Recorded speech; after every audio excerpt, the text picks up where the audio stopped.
गोरखपुर को मिलेगा 6 lane flyover का तोहफा। 23 जुलाई को मुख्यमंत्री योगी आदित्यनाथ करेंगे भव्य लोकार्पण। 429.49 करोड़ की लागत से तैयार हुआ मेगा फ्लाईओवर। गोरखपुर का पहला 6 लेन फ्लाईओवर जनता को समर्पित।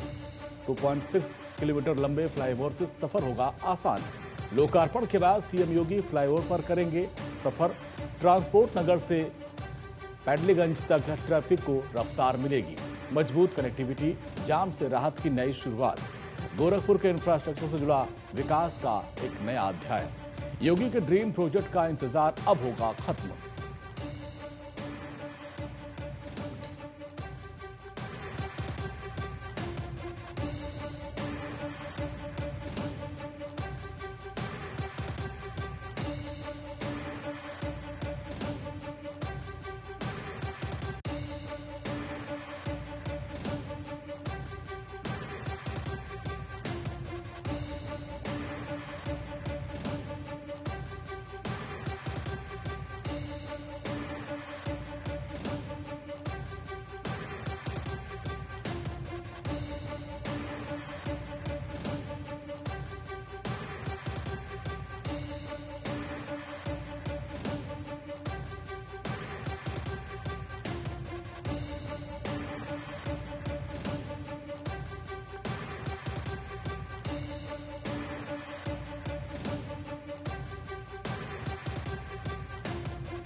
सुपोवा में सजेगा साहित्य का सबसे बड़ा सम्मान मंच।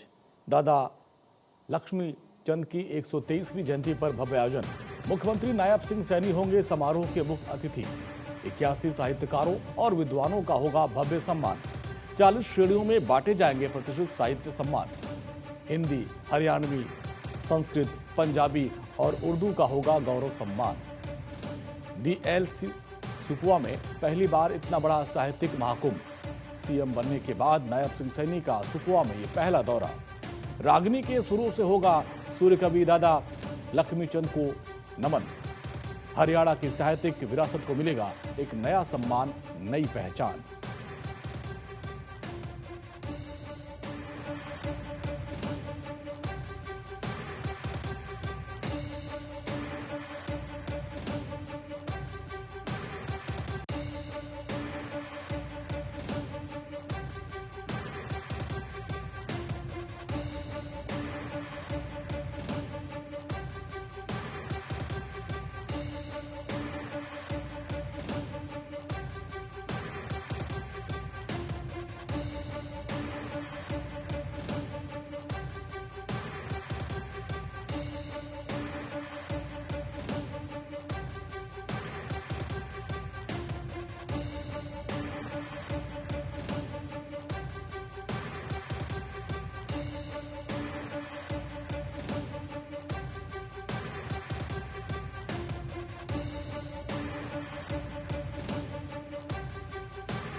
सीएम धामी ने एकल महिला स्वरोजगार योजना का दूसरा चरण शुरू किया। 212 नई महिला लाभार्थियों को पहली किस्त जारी। 276 लाभार्थियों को दूसरी किस्त की सहायता राशि मिली और कुल 488 महिलाओं को 2.76 करोड़ रुपए की मदद दी गई। योजना में 2 लाख तक की परियोजनाओं को मंजूरी दी गई।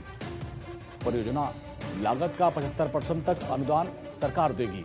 एकल, विधवा, तलाकशुदा और निराश्रित महिलाओं को मिलेगा इसका लाभ। एसिड अटैक पीड़िता और ट्रांसजेंडर भी योजना में शामिल है। महिलाओं को स्वरोजगार से जोड़कर आत्मनिर्भर बनाने पर जोर है। सीएम धामी ने कहा कि महिलाओं को सशक्त होने से समाज और प्रदेश मजबूत होगा।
असम में बाढ़ पीड़ित 8 लाख लोगों को मिलेगी पूरी मदद।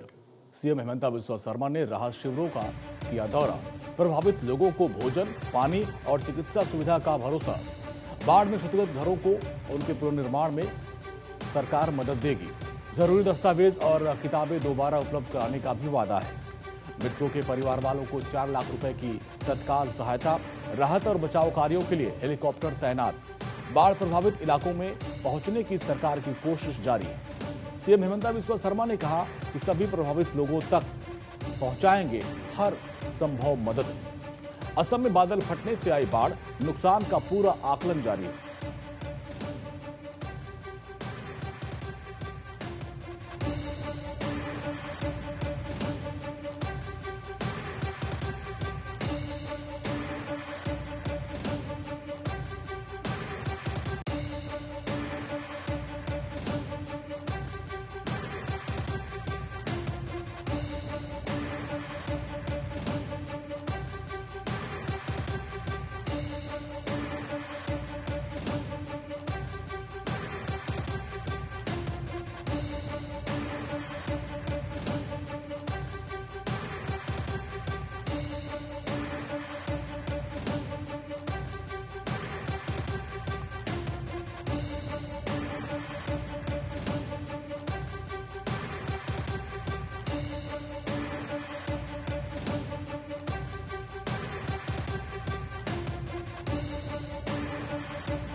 पीएम आवास के पास कांग्रेस के प्रदर्शन पर सीएम साय का प्रहार। मुख्यमंत्री विष्णुदेव साय ने राहुल गांधी के प्रदर्शन को राजनीतिक स्टंट बताया। सीएम साय ने कहा कि लोकतांत्रिक गरिमा के खिलाफ ऐसा आचरण ठीक नहीं है। सीएम साय ने कहा कि नेता प्रतिपक्ष से ऐसे व्यवहार की उम्मीद नहीं। सीएम साय ने कहा कि नीट पेपर लीक मामले पर केंद्र सरकार गंभीर है। दोषियों के खिलाफ कड़ी कार्रवाई हो चुकी है। सीएम साय ने कहा कि पीएम मोदी पेपर लीक को पाप बता चुके हैं। कांग्रेस युवाओं की आड़ में अराजकता फैला रही है।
यूसीसी पर सीएम मोहन यादव बोले, हेडगेवार ने दिया था समानता का विचार।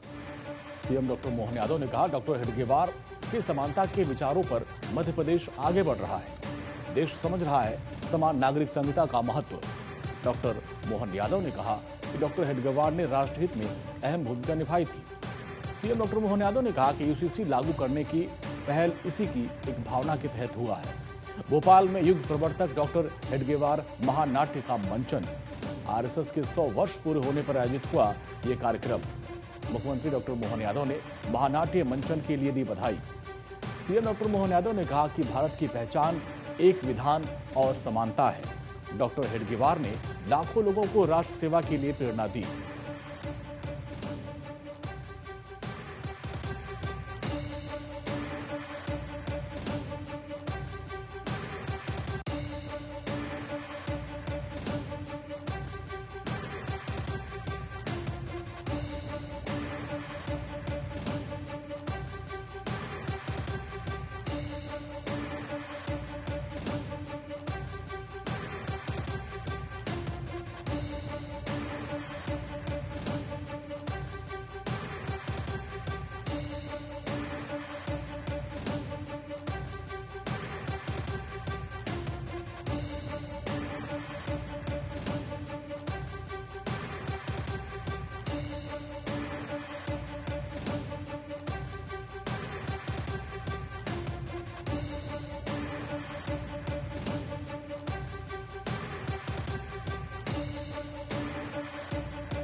कौन होगा मध्य प्रदेश का अगला मुख्य सचिव? आईएएस अशोक बर्णवाल को बनाया गया मध्य प्रदेश का कार्यवाहक मुख्य सचिव। मध्य प्रदेश के मुख्य सचिव अनुराग जैन के नीति आयोग के सीईओ बनने से खाली हुआ था पद। साथ ही मध्य प्रदेश में नए स्थायी मुख्य सचिव की तलाश तेज हो गई है। अब सबसे बड़ा सवाल, मध्य प्रदेश का अगला स्थायी मुख्य सचिव कौन? स्थायी मुख्य सचिव की रेस में 3 बड़े नाम, अशोक बर्णवाल, पंकज अग्रवाल और राजेश राजौरा का। अनुराग जैन खेमे की पसंद माने जा रहे हैं वरिष्ठ अधिकारी अशोक बर्णवाल। दिल्ली के प्रशासनिक गलियारों में पंकज अग्रवाल के नाम की चर्चा है। मुख्यमंत्री डॉक्टर मोहन यादव की टीम से राजेश राजौरा की भी मजबूत दावेदारी है। दिल्ली की पसंद पंकज अग्रवाल या भोपाल की पसंद राजेश राजौरा। वरिष्ठता, दिल्ली की सहमति और मुख्यमंत्री का भरोसा, तीनों तय करेंगे नया मुख्य सचिव। पंकज अग्रवाल, अशोक बर्णवाल और राजेश राजौरा के बीच मुख्य मुकाबले की चर्चा है। हालांकि अंतिम फैसला मुख्यमंत्री डॉक्टर मोहन यादव और केंद्रीय नेतृत्व की सहमति से होगा।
मीराबाई और लवलीना होंगी भारतीय ध्वजवाहक। ओलंपिक पदक विजेता मीराबाई चानू और लवलीना बोरगोहेन ग्लासगो में होने वाले राष्ट्रमंडल खेलों में उद्घाटन समारोह में भारत की ध्वज और बैटन वाहक होंगी।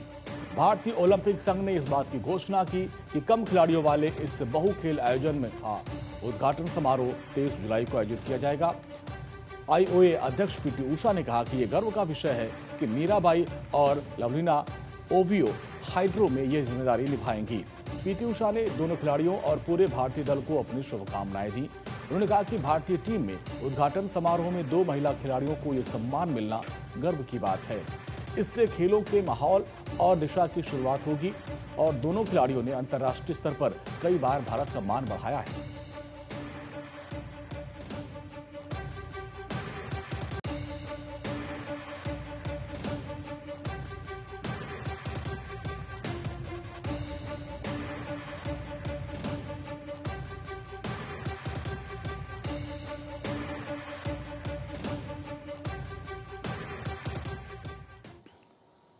रूस के विदेश मंत्री का दावा, 23 जुलाई को रूबियो से मिलेंगे। रूस के विदेश मंत्री सर्गेई लावरोव ने कहा कि वो 23 जुलाई को फिलीपींस की राजधानी मनीला में अमेरिकी विदेश मंत्री मार्को रूबियो से मिलेंगे। मनीला में एक प्रेस कॉन्फ्रेंस में उन्होंने कहा कि रूबियो के साथ बैठक पर सहमति बन गई है। उन्होंने ये भी कहा कि मॉस्को इस धारणा से आगे बढ़ रहा है कि वॉशिंगटन ने अभी तक एंकरेज में रखे प्रस्तावों को वापस नहीं लिया है। रूसी विदेश मंत्री ने कहा कि हम इस धारणा पर आगे बढ़ रहे हैं कि कम से कम अभी के लिए हमारे अमेरिकी सहयोगियों ने अपने प्रस्ताव वापस नहीं लिए हैं। उन्होंने ये भी कहा कि जहां तक राष्ट्रपति ट्रंप की उस भविष्यवाणी का सवाल है कि यूक्रेन युद्ध का समाधान करीब आ रहा है, तो मैं कल मार्को रूबियो से इस बारे में पूछूंगा। रूबियो और लावरेज association of south east Asian nations यानी एशियान के कार्यक्रम में शामिल होने के लिए मनीला दौरे पर हैं।